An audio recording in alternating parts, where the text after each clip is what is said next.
Hoy vamos a echar un vistazo a una acalorada controversia científica de los años 60 y 70, una contienda de uno contra muchos, con repercusiones que siguen sintiéndose hoy en la física, astronomía y cosmología.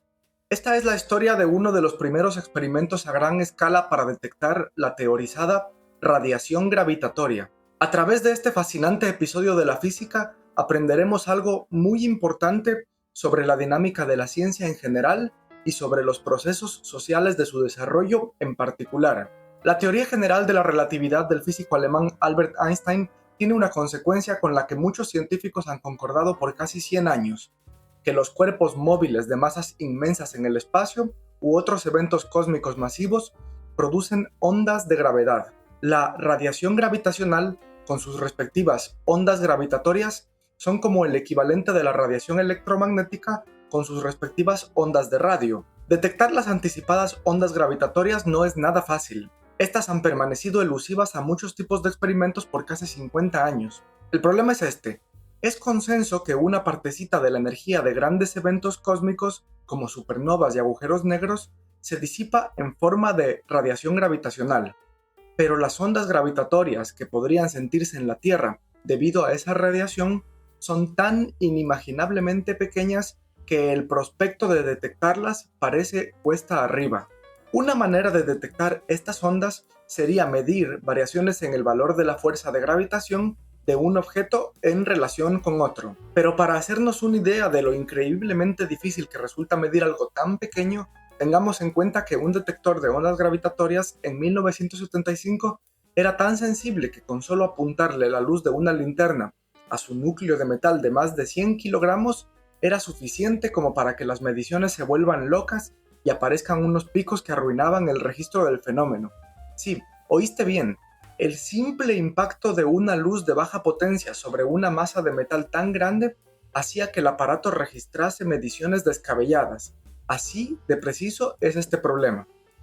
A finales de la década de 1960, el físico estadounidense Joseph Weber, el personaje principal de nuestra historia, diseñó desde la Universidad de Maryland un experimento y aparato para la detección de ondas gravitatorias que por los próximos años se consideraría el estándar para esta detección. Al aparato se le conoce como antena de Weber o barra de Weber, y veremos cómo funciona en breve. Para 1969, Weber empezó a publicar sus hallazgos, arguyendo que con su instrumentación había encontrado ya evidencia de radiación gravitacional proveniente del espacio exterior, y más aún, decía que las había en grandes cantidades y con mediciones clarísimas. Con una proposición así de intrépida, la respuesta de la comunidad científica no se hizo esperar. Desde 1970 hasta 1975, varios equipos de investigación alrededor del mundo intentaron replicar los resultados de Weber y muchos sin éxito alguno.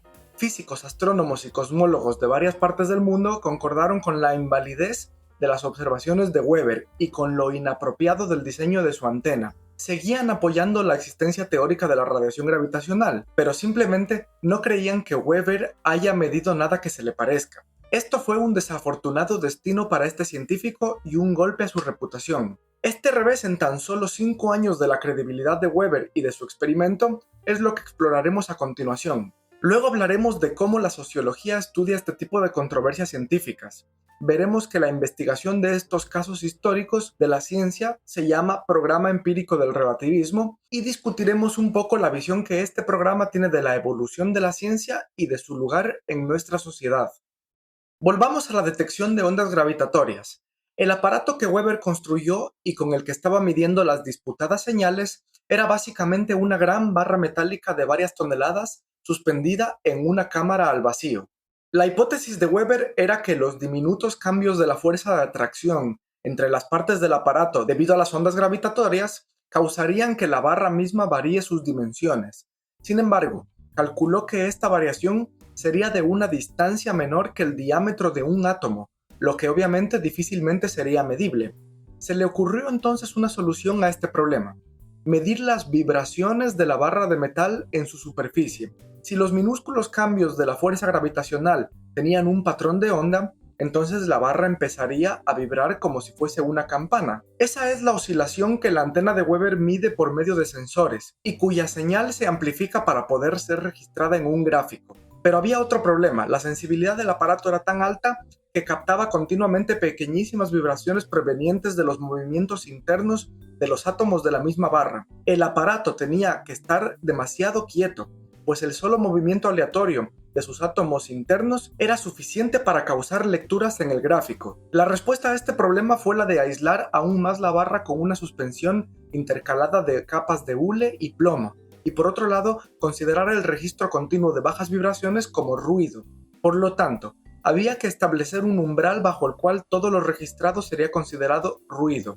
Calibrado el instrumento y establecido el umbral de ruido, se consideró que el registro de picos en el grafo era causado por la radiación gravitacional. Para 1969, Weber afirmaba que su instrumento estaba detectando una media de 7 picos diarios, 7 ondas gravitatorias al día. En lo que a Weber respectaba, había demostrado experimentalmente la existencia de las ondas gravitatorias. Weber esperaba que la demostración experimental de una parte de la teoría de Einstein causara revuelo, pero la comunidad científica tomó sus hallazgos con cautela. Después de algunas respuestas negativas, Weber solidificó aún más su posición mejorando el experimento. Primero, demostró que la periodicidad de las mediciones que ocurrían en un ciclo de 24 horas era buena señal, pues coincidía con la posición de la Tierra en rotación, que en algunos momentos del día daba la cara a las causas cósmicas que supuestamente eran las responsables de las mediciones. Segundo, en 1970, Weber dispuso de más de un detector separados por mucha distancia, unos 1600 kilómetros, para demostrar que registraban los mismos picos que su experimento en su laboratorio de Maryland. Así convenció a algunos de los críticos, sobre todo a los que dudaban específicamente del aparato en el laboratorio de Weber y a los que decían que quizás algún fenómeno local estaba causando falsos positivos. Además, en el periodo 1970-1975, varios laboratorios reconstruyeron su propia antena Weber y, aunque la mayoría reportaban resultados negativos, hubieron algunos que obtuvieron resultados similares a los de Weber, y más aún que interpretaban estos resultados igual que Weber lo hacía. Porque una cosa es conseguir los mismos resultados, pero otra muy diferente es decir públicamente que esta coincidencia es la prueba experimental de ondas gravitatorias. Recordemos que no solo el aparato de Weber estaba en duda, sino también el hecho de que éste sea siquiera capaz de detectar ondas gravitatorias, vibre o no vibre. En cambio, pongámonos por un momento en los zapatos de las personas que se dispusieron a refutar las afirmaciones de Weber. Esto no es tan fácil como parece. Muchos científicos tenían sus dudas, pero si reportaban que Weber estaba equivocado y resultaba que al poco tiempo había pruebas irrefutables de que Weber y su instrumento estaban en lo correcto, corrían el riesgo de ser percibidos como experimentalistas incompetentes, lo que podía golpear duramente sus carreras. Quizás este miedo retrasó la respuesta abrumadoramente negativa que se le venía encima a Weber en los próximos años. Weber y unos pocos de los laboratorios que lo apoyaban respondían a cualquier contraargumento de manera más o menos convincente, por lo que la controversia continuaba, y parecía que nada podía cerrar el debate de una vez por todas. Esto cambió cuando los contraargumentos alcanzaron la calidad de refutaciones públicas, tomando impulso de las críticas que un respetadísimo científico hizo en una serie de publicaciones, las del físico Richard Garwin. Después de que Garwin publique sus refutaciones, la mayor parte de la comunidad científica se puso del lado de Garwin y en contra de Weber, pues el primero era un hombre muy elocuente y respetado. A partir de esto, no importaba ya si un nuevo laboratorio en 1975 obtenía resultados que refuten o afirmen la hipótesis de Weber. Si es que obtenían resultados negativos, se decía que el experimento refutaba indudablemente a Weber. Si obtenían resultados positivos, se decía que el experimento era defectuoso. Si uno no supiera que Weber había perdido credibilidad, en gran parte gracias al trabajo de Garwin, la existencia simultánea de experimentos a su favor y experimentos en su contra nos haría pensar que la controversia seguiría abierta. Pensaríamos que no hay nada concluyente, pero una vez que la bola de nieve de la refutación pública se pone a rodar, entendemos por qué todo reporte en contra de Weber se consideraba bien hecho y todo reporte a su favor se consideraba defectuoso. Ahora bien, hablemos de qué tiene que ver la sociología en toda esta historia. El fin de la controversia sobre el trabajo de Weber en la comunidad científica puede parecer a primera vista una cuestión directa y sencilla. El experimento para la detección de ondas gravitatorias estaba mal diseñado, y sea lo que sea que estaba midiendo, está claro que eso no era la escurridiza radiación gravitacional. Sin embargo, uno puede hacer este juicio solamente al conocer el desenlace histórico de la controversia, pues si uno estuviese parado allí, en plena década de los 70, notaría que la situación es mucho más compleja. Los argumentos de Weber y compañía eran convincentes, los argumentos de sus detractores eran convincentes también. Valiéndonos tan solo de los aspectos científicos de la controversia, nos parecería que esta no tiene solución y que dos escuelas distintas podrían haber resultado de este episodio. Aunque a finales de los años 70 se alcanzó mayoritariamente el consenso de que Weber se había equivocado, el científico en cuestión mantuvo que estaba en lo correcto hasta su muerte en el año 2000. Más aún, en 2016, la imagen de Weber fue rehabilitada cuando el Observatorio de Detección de Ondas Gravitatorias, LIGO, obtuvo lecturas de radiación gravitacional que a día de hoy se consideran válidas. Los aspectos científicos en la controversia Weber-Garwin jugaron un rol importantísimo. Hubo argumentos sobre fallos en el procesamiento de la señal, defectos en el diseño del amplificador, errores en el programa computacional que procesaba los datos, críticas al material del que estaba construida la barra y otras cuestiones técnicas, pero se podría decir con igual certeza que Weber y alguno que otro de sus defensores supieron justificar cada uno de estos defectos y repitieron el experimento muchas veces haciéndole mejoras para rebatir a los críticos. Lo que la sociología nos dice es que el consenso para refutar a Weber requirió de algo más que aspectos científicos y tecnológicos. Los sociólogos británicos Harry Collins y Trevor Pinch condujeron decenas de entrevistas a los físicos envueltos en la controversia y encontraron que las razones dadas para creer o no creer en la efectividad de los experimentos de Weber sobrepasaban los aspectos técnicos.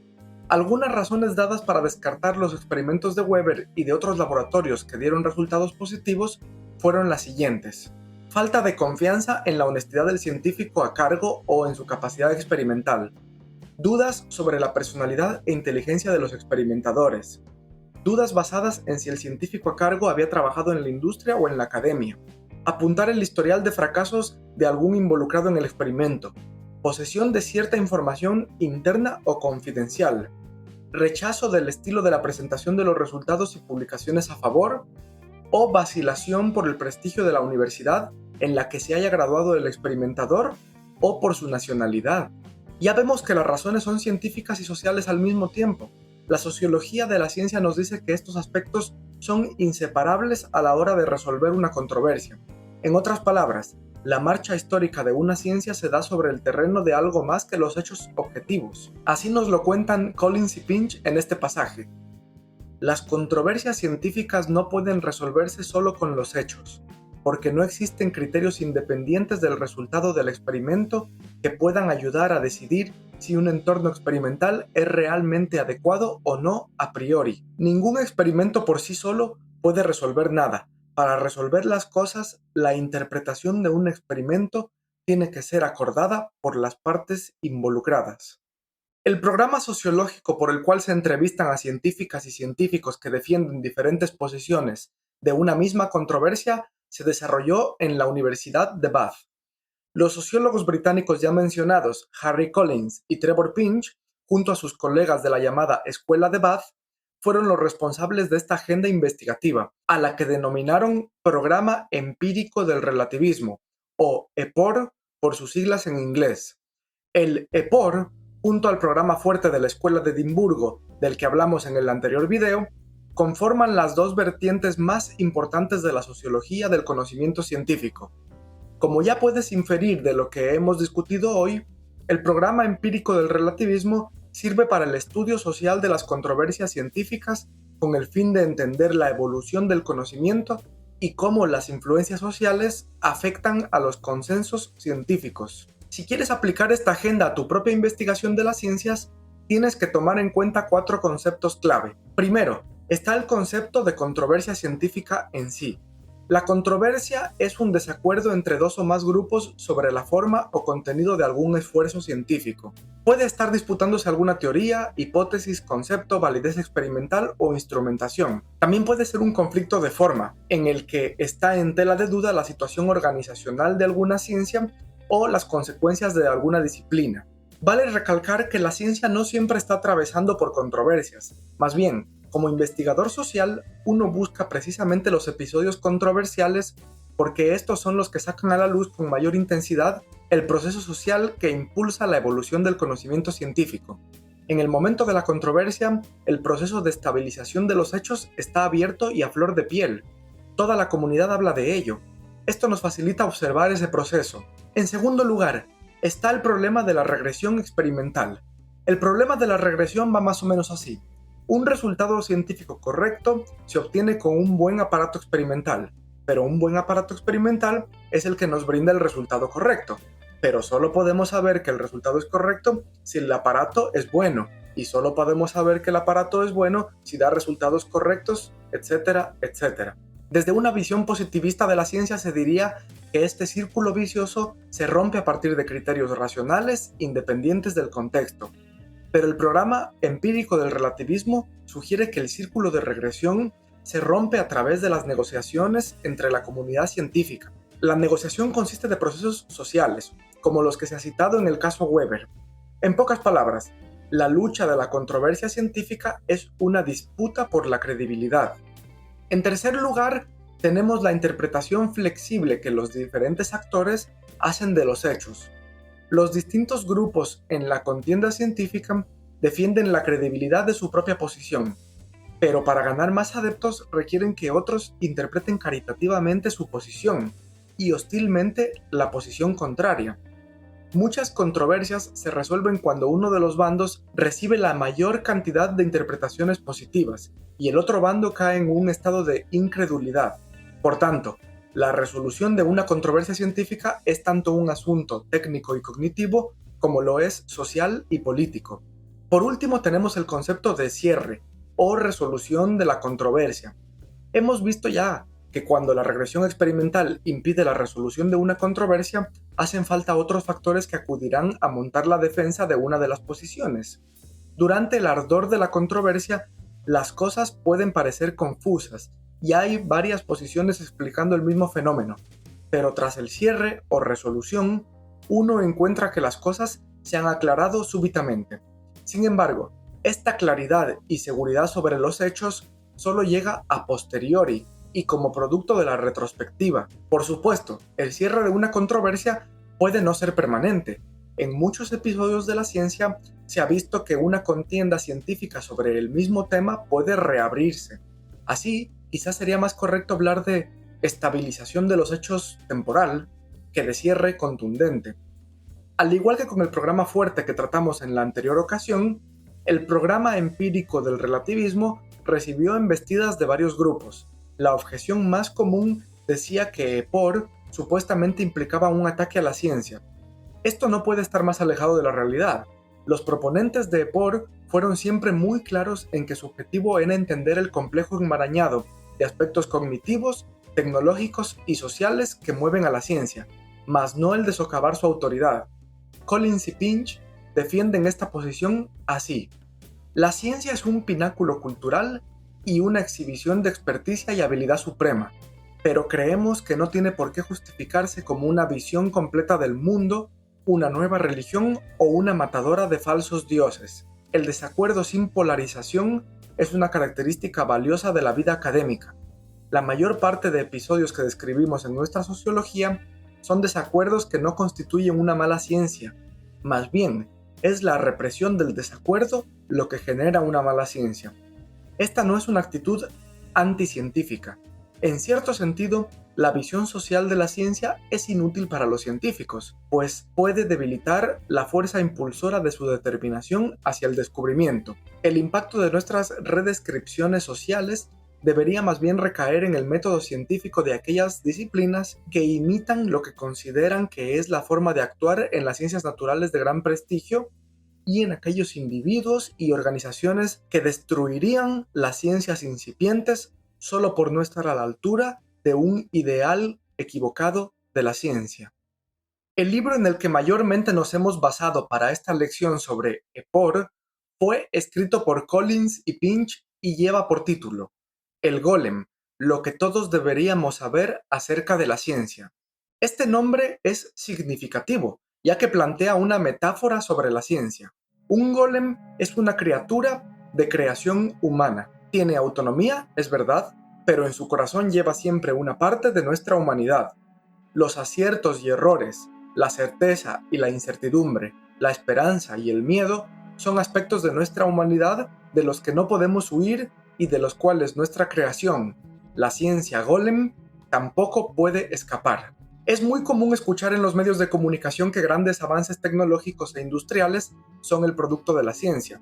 Esto es, de un ideal de la ciencia que supuestamente es actividad pura y perfecta, no contaminada por la humanidad. Pero luego, cuando hay un accidente que tiene algo que ver con la actividad científica, como una calamidad en una planta nuclear o la explosión de un cohete espacial, los mismos medios de comunicación nos dirán que todo se debe a un error humano, que el accidente es pura humanidad y que la ciencia no tuvo nada que ver. Este doble estándar que pinta a la ciencia carente de eventualidades como intacto regalo divino y a la ciencia que se ve envuelta en algún incidente como producto de errores solamente humanos, no es un buen modelo para entender ni a la ciencia ni a la tecnología. De ahí la noción de que una mejor manera de ver a la ciencia sea la de compararla con el golem, criatura de nuestra creación. Ella es nosotros y nosotros somos ella. En palabra de Collins y Pinch, la personalidad de la ciencia no es ni la de un noble caballero ni la de un gigante despiadado. ¿Qué es entonces la ciencia? La ciencia es un golem. Un golem es una criatura de la mitología judía. Es un humanoide hecho con encantamientos y hechizos a partir de arcilla y agua. Es poderoso y cada día se vuelve un poco más poderoso. El golem sigue órdenes, hace tu trabajo y te protege del enemigo siempre amenazante, pero también es torpe y peligroso.